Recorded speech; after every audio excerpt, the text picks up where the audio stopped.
Hello, everyone. It's Reggie Roo here. What's a super big ship that's like a floating hotel?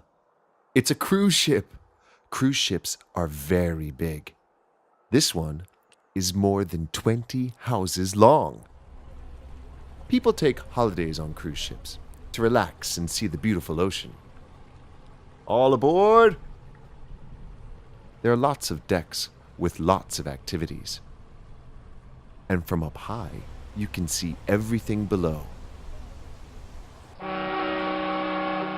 That's a loud horn. It's fun to watch the big blue cruise ship set sail. Look how small the speedboat looks beside it. The big blue cruise ship steams out to sea. After a long day, another white cruise ship arrives at port. It slowly moves in, and the workers move quickly to secure the ropes.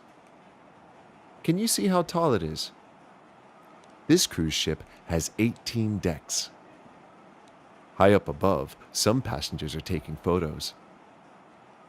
Would you like to go on a cruise ship? You could see lots of pretty things. Hooroo! To see more things that go, click on the videos above. And don't forget to subscribe.